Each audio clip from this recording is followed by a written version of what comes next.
Hey guys, Dr. Castillo here again with Spanish Chiropractic Success. Today I wanted to go over what chiropractors are missing out on in 2022. You could probably guess it, but I'm going to talk about Spanish. Go figure. Spanish speakers are on the rise. And I'm going to go over statistics today on why it is a good idea to at least start thinking about either hiring Spanish-speaking personnel in your clinic or perhaps you yourself learning some basic Spanish in order to be able to learn how to talk about chiropractic. For example, the principle of chiropractic, or how to introduce yourself to somebody in Spanish so that you can deliver chiropractic to them and their families. So I'm going to go over a quick study. This study was done in 2020. According to Claritas, a 2020 Hispanic Market Report, there are 134,280,015 multicultural Americans in the U.S., and they account for 37.4% of the U.S. population.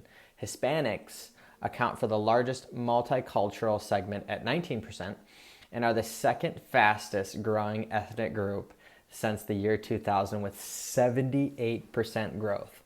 Now, I don't know about you, that's pretty significant. And now I happen to be, this is my specialty, right? Like I work with the Spanish-speaking population, but I wasn't like that from the beginning. From the beginning, I started from square one. And what did I know in square one? Square one, I knew English only. But it just so happens that my first associateship was in an area where there were Spanish speakers. So I took the step forward to basically translate everything I do from day one to day two, to taking a history, to answering the phone, etc., basically translating my English to Spanish. And through doing that, I found that more of my patients started to speak Spanish, or at least more of my patients that were coming in were Spanish speakers than English speakers, simply because of the area that I'm in.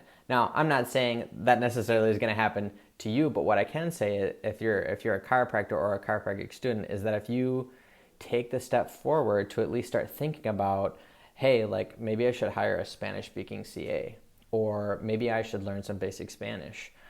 You'd be surprised. In many areas of the United States, there are Spanish speakers. Some of them are, I would say, maybe a little bit more hidden, and some of them are very out in the open. It just depends on how busy your city is, how busy your area is, and what types of services, what the population consists of, what type of businesses are around, etc., etc. But what I found is that chiropractors, I feel, need some hope right now, right? I feel like, the pandemic has really affected us negatively in many ways. And I know there are tons of programs out there that help chiropractors as far as marketing, as far as like professional coaching. But I think what chiropractors could also utilize is how to learn a new language, and that is Spanish. And through learning Spanish, you're basically accessing, or you're allowing your clinic to be accessible to a whole new population that's already around you. And the beautiful part is that most Spanish speakers that come in my clinic aren't skeptical. They're not asking like how chiropractic works. In fact, it's already pretty much embedded in the culture. And so they're very open arms when it comes to when I explain the chiropractic principle to them. They're very willing to start care.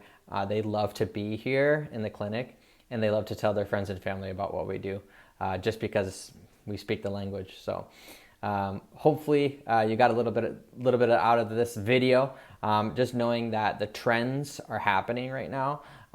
This isn't something that's going to be like in the news. They're not going to say like, oh, chiropractors should learn Spanish.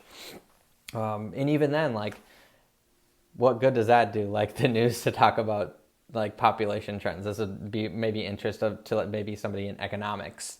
But it is definitely relevant in the chiropractic realm, because if more of the population is shifting from less white to more multicultural, we should be allowing our clinics to be accessible to these cultures, whether it be Somali, whether it be Hmong, whether it be Spanish, right? And I'm sure there are other languages that are also becoming more prominent. We just don't know about them yet. So hopefully you guys got something out of this, guys. Dr. Castillo here again, going to sign off, and you have a great day.